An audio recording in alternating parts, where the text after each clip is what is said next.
इस वक्त की जो बड़ी खबर मिल रही है वो आपको बताया, पाकिस्तान के सियालकोट में आतंकी शाहिद लतीफ की हत्या कर दी गई है। अज्ञात हमलावरों ने यहां पर आतंकी शाहिद लतीफ की हत्या की है। कई आतंकी हमलों में भारतीय जांच एजेंसियों को भी इसकी तलाश थी और बड़ा अपडेट यह है कि अब इस आतंकी को मौत के घाट उतार दिया गया है। मेरे सहयोगी ओपी तिवारी इस वक्त जुड़े हुए हैं। ओपी, ये तो मोस्ट वांटेड की लिस्ट में था। भारत में पठानकोट जैसे हमले का भी इसी को मास्टरमाइंड बताया जाता रहा है। कुछ इसकी मौत के बारे में अभी तक अपडेट मिल पाया क्या? बिल्कुल, मैं आपको बता दूं कि इस आतंकवादी की सियालकोट में एक मस्जिद के पास कल देर रात गोली मारकर हत्या कर दी गई।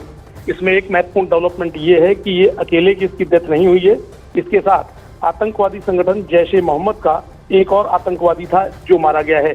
आतंकवादी लतीफ की तलाश एनआईए को थी और साल 2016 में इसके खिलाफ रेड कॉर्नर नोटिस भी जारी कराया गया था, लेकिन ये भागकर तब से लगातार पाकिस्तान में छुपा हुआ था। मैं आपको ये भी बता दूं कि अब्दुल लतीफ को इसके पहले भारतीय सुरक्षा एजेंसियों ने साल 1996 में गिरफ्तार किया था और साल 2010 में जब इसकी सजा पूरी हो गई थी तो इसको वापस पाकिस्तान भेज दिया गया था।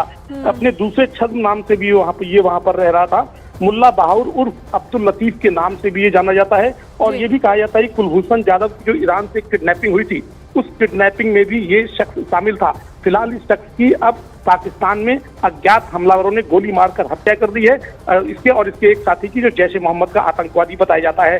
ये खुद अब्दुल लतीफ भी जैसे आतंकवादी का एक बड़ा कमांडर था और अब फिलहाल उस कमान में नंबर 2 पर माना जाता था। जी, तो पाकिस्तान जो कि आतंकियों का पनाहगार है, वहां पर आतंकी शाहिद लतीफ की हत्या कर दी गई है और यह आतंकी कई मामलों में भारत में भी वांछित रहा है, मोस्ट वांटेड रहा है।